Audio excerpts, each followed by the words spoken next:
Hello, hi. എല്ലാവർക്കും സുഖമല്ലേ? ഇന്നൊരു ഞായറാഴ്ച ദിവസമായിരുന്നു. സൺഡേ നമുക്ക് സാധാരണ 11 to 4 മാത്രമേ ഡ്യൂട്ടി ഉണ്ടാവുള്ളൂ. വർക്കിംഗ് അവേഴ്സ് കുറവായതുകൊണ്ട് തന്നെ സൺഡേ ഡ്യൂട്ടിക്ക് പോകാൻ പ്രത്യേക ഇൻട്രസ്റ്റ് ആണ് കേട്ടോ. പ്രത്യേകിച്ച് വലിയ പ്ലാനൊന്നും ഇല്ലെങ്കിൽ നമ്മൾ സൺഡേ വർക്ക് ചെയ്യുന്നതാണ് കേട്ടോ പ്രിഫർ ചെയ്യുക. അങ്ങനെ ആകുമ്പോൾ നമുക്കൊരു ദിവസം വീക്ക് ഓഫും കിട്ടും. സൺഡേ ഡ്യൂട്ടിയൊക്കെ കഴിഞ്ഞിട്ട് നമ്മൾ മിക്കപ്പോഴും വല്ല പ്ലാനും ഉണ്ടാവും കേട്ടോ. ഏതെങ്കിലും ഫ്രണ്ട്സിൻ്റെ വീട്ടിൽ പോകാനോ അല്ലെങ്കിൽ എവിടെയെങ്കിലും വല്ല പരിപാടി ഉണ്ടെങ്കിൽ അവിടെയൊക്കെ ഒന്ന് തല കാണിച്ച് പോരാനോ അങ്ങനെ വല്ല വല്ല പ്ലാനും ഒക്കെ ഉണ്ടാവും. അങ്ങനെ ഇന്ന് നമ്മൾ മലയാളി അസോസിയേഷൻ്റെ ഒരു പ്രോഗ്രാമിന് പോകാമെന്ന് വിചാരിച്ചിരിക്കാം. ഞാനും ആണെങ്കിൽ എപ്പോഴത്തെയും പോലെ ഭയങ്കര എക്സൈറ്റഡ് ആയിട്ടിരിക്കുന്നുണ്ട്. ഇവിടെ ഒരുപാട് മലയാളീസ് ഉണ്ട് കേട്ടോ. അപ്പോൾ കുറേ കാലം കഴിഞ്ഞിട്ട് ഒരുപാട് മലയാളീസിനെ ഒരുമിച്ച് കാണുന്നത്, അവരുടെ അടുത്ത് കുറേ സമയം സ്പെൻഡ് ചെയ്യുന്നതൊക്കെ ഭയങ്കര ഹാപ്പി ആയിട്ടുള്ള കാര്യമാണ്. നമ്മൾ പെട്ടെന്ന് റീഫ്രഷ് ആയി കിട്ടും കേട്ടോ. അത് കാരണം കൊണ്ട് മലയാളി അസോസിയേഷനിലെ മിക്ക പ്രോഗ്രാംസും നമ്മൾ മിസ് ചെയ്യാറില്ല. നമ്മൾ എങ്ങനെയെങ്കിലുമൊക്കെ അങ്ങോട്ട് പോയിരിക്കും. ഇന്നിവിടെ ജലറാം ഓഡിറ്റോറിയം എന്ന് പറഞ്ഞിട്ടൊരു ഓഡിറ്റോറിയത്തിൽ വെച്ചിട്ട് അവിടെ സർഗോത്സവം നടക്കുകയാണ്. നമ്മുടെ കലോത്സവമൊക്കെ മിസ് ചെയ്തിരിക്കുമ്പോൾ കാണാൻ പറ്റിയൊരു പ്രോഗ്രാമാണ് കേട്ടോ ഇത്. അവർ 5:30ക്കാണ് പ്രോഗ്രാം പറഞ്ഞിട്ടുള്ളത്. നമ്മൾ ഓൾറെഡി ലേറ്റാണ്, ഒരു 1 hour ലേറ്റാണ്. ഒരുപാട് പരിപാടികളൊക്കെ കഴിഞ്ഞിട്ടുണ്ടാവും. അങ്ങനെ ഫൈനലി നമ്മൾ ജലറാം ഓഡിറ്റോറിയത്തിലെത്തി. അപ്പോഴത്തേന് രാത്രിയായിരുന്നു കേട്ടോ. ഇപ്പോൾ അടുത്തായിട്ട് 2 ഒപ്റ്റവും കൂടെ നമ്മുടെ കെനിയിലോട്ട് വന്നിട്ടുണ്ടായിരുന്നു. അതിലൊരാളാണ് ഹാദിക്ക നമ്മുടെ മെഗാ സീനിയറും അനസ്കാൻ്റെ ബെസ്റ്റ് ഫ്രണ്ടുമാണ് കേട്ടോ. പിന്നെ അഖിൽ, അനീറ്റയുടെ ഫ്രണ്ട്. നമ്മൾ ഇത്രയും പേരുള്ളൂ കേട്ടോ എന്ന്. സച്ചിൻ ഓൾറെഡി നാട്ടിൽ പോയി. തജ്മലിന് എന്തോ ജിമ്മിൽ പോകണമെന്നൊക്കെ പറഞ്ഞിട്ട് അവന് വന്നില്ല. പിന്നെ ജെറോം അറിയാണ്ട് ഉറങ്ങിപ്പോയി. ബുദ്ധു ആണെങ്കിൽ അത്രയും ദൂരം വരാൻ വയ്യ. പിന്നെ അവൾക്ക് മലയാളം അറിയില്ലല്ലോ, അവൾ വന്നു കഴിഞ്ഞാലും എൻജോയ് ചെയ്യില്ല. അത് കാരണം കൊണ്ട് തന്നെ അവൾ നൈസായിട്ട് പരിപാടി ഒഴിവാക്കി വിട്ടു കേട്ടോ. ഇവിടെ നടക്കുന്ന പരിപാടികളൊക്കെ സൂപ്പറാവണേ, നമുക്ക് എൻജോയ് ചെയ്യാൻ പറ്റണേ എന്നൊക്കെയുള്ള പ്രാർത്ഥനയോടെ കയറി പോവാണ്. നമ്മൾ ഫ്ലോറൊക്കെ തപ്പി പോയിക്കൊണ്ടിരിക്കുകയാണ് guys.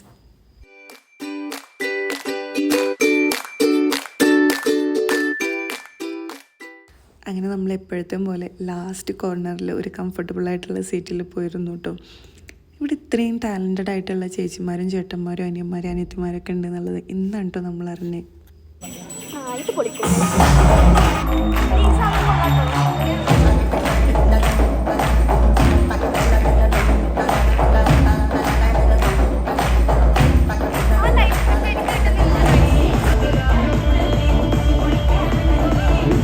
AS level achievers, and Maria Juby, daughter of Mr. Juby Aniye and Mrs. Disha Juby. ഇതിവിടെ പഠിച്ച് നല്ല മാർക്കോടെ പാസ്സായ പിള്ളേർക്കുള്ള അക്കാദമിക് എക്സലൻ്റ് അവാർഡാണ് കേട്ടോ. അസോസിയേഷൻ്റെ ആ തീരുമാനം ഉണ്ടല്ലോ, അതെന്തായാലും അപ്രിഷ്യേറ്റ് ചെയ്തേ പറ്റുള്ളൂ കേട്ടോ. ആ കുട്ടികൾക്ക് എന്ത് സന്തോഷമായിട്ടുണ്ടാവില്ലേ. അവരും അവരുടെ പാരൻസും ഭയങ്കര പ്രൗഡായിരുന്നു കേട്ടോ. എൻ്റെ ഞാനും ഏറ്റവും എൻജോയ് ചെയ്ത ഒരു സെക്ഷനായിരുന്നു ഇത് കേട്ടോ.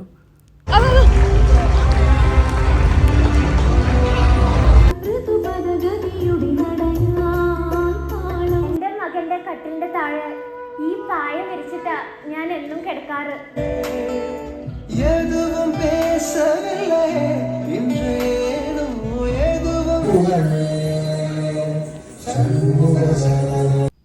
ഇനി വരാൻ പോകുന്നത് ജെൻസിസിൻ്റെ ഒരു കിടിലൻ പെർഫോമൻസ് ആണ് കേട്ടോ. എൻ്റെ പൊന്നെ, കണ്ണെടുക്കാൻ തോന്നിയിട്ടില്ല അവരുടെ ഡാൻസ് കണ്ടിട്ട്. ഇവരുടെ ആ വൈബും എനർജിയൊക്കെ കണ്ടപ്പോൾ നമ്മുടെ കോളേജ് ഡേയ്സും നമ്മുടെ കോളേജ് സെലിബ്രേഷനൊക്കെ നന്നായിട്ട് മിസ് ചെയ്തു കേട്ടോ. ഇവിടെ ഞങ്ങളുടെ കൂട്ടത്തിൽ ആഷിൽ എന്ന് പറഞ്ഞൊരു കൊച്ചുണ്ടായിരുന്നു കേട്ടോ. അവൾ ഏറ്റവും കൂടുതൽ മിസ് ചെയ്യുന്നത് ഇങ്ങനത്തെ സെലിബ്രേഷനും കാര്യങ്ങളൊക്കെ വരുമ്പോഴാണ് കേട്ടോ. അവളുടെ വൈബ് ഒരു പ്രത്യേക തരം വൈബായിരുന്നു.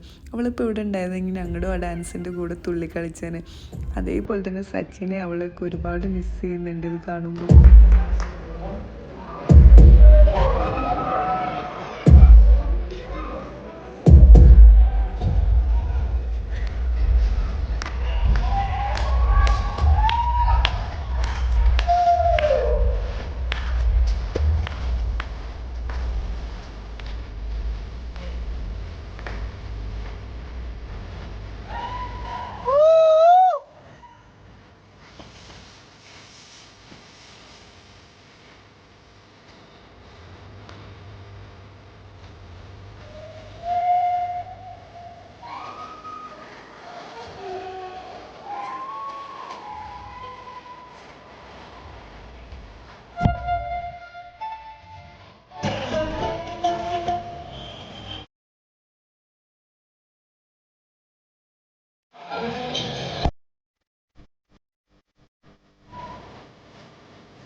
इश्की फकीरानी पीरों मुरीदानी इश्की वलियानी खुदा खलीलानी इश्के दिड़ा के मचा दफ्तर पानी कमलों में गंजा कसी हस्ती बिजानी इश्क नूरवा तरबा मिसरी चमानी नबी इश्क चुकी तो रानी कन्हैयारी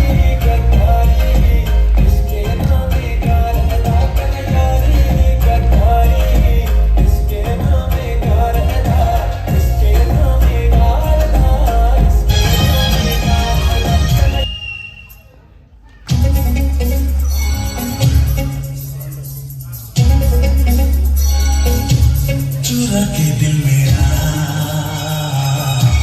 गोरिया चली चुरा के दिल मेरा गोरिया चली पूरा के दिन दिया कहाँ तू चली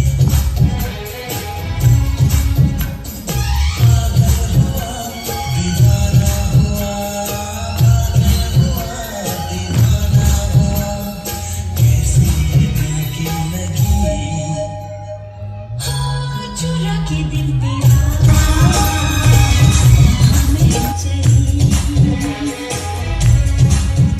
അവസാനത്തെ പെർഫോമൻസ് അങ്ങനെ വമ്പൻ കിടിലൻ ഡാൻസൊക്കെ കണ്ട് മനസ്സ് നിറഞ്ഞ് അങ്ങനെ നമ്മൾ വയറ് നിറക്കാൻ വേണ്ടി വന്നിരിക്കുകയാണ് ഗൈസ്. ഒടുക്കത്തെ ക്യൂ ആയിരുന്നു. ഞാനാണ് പറഞ്ഞത് അപ്പുറത്തെ ലൈനിൽ നിന്ന് ഇപ്പുറത്തെ ലൈനിലോട്ട് ചാടാന്ന്. എന്നിട്ട് അപ്പുറത്തെ ലൈന് മൊത്തം ഫിനിഷായിട്ട് നമ്മുടെ ഫുഡ് മാത്രം കിട്ടിയിരുന്നില്ല. ഒടുക്കം നമ്മൾ ഫുഡൊക്കെ കഴിച്ച് കഴിഞ്ഞ് 10 മണിയൊക്കെ ആയി. അപ്പോഴേക്ക് ഞാൻ ഉറക്കമൊക്കെ വന്ന് ഭയങ്കര വാശിയൊക്കെ ആയിരുന്നു. അങ്ങനെ അവനെ എടുത്ത് ഇവിടെ കണ്ട ഒരു ആനയുടെ പുറത്തൊക്കെ കയറ്റാൻ വേണ്ടി നോക്കി. അങ്ങനെ ടയർഡായി നിൽക്കുമ്പോൾ അനസ്ക അവിടുന്ന് ക്യാബ് ബുക്ക് ചെയ്തുകൊണ്ടിരിക്കുകയായിരുന്നു. അങ്ങനെ ക്യാബ് വന്ന് ഞങ്ങളെല്ലാം തിരിച്ചു പോയി ഗൈസ്. അത്രയേ ഉള്ളൂ. സോ അടുത്ത വീഡിയോയിൽ എന്നെ കാണുന്നവരെ bye bye. Bye. Bye, guys. See you guys. See you guys. Tomorrow, guys. Tomorrow, guys.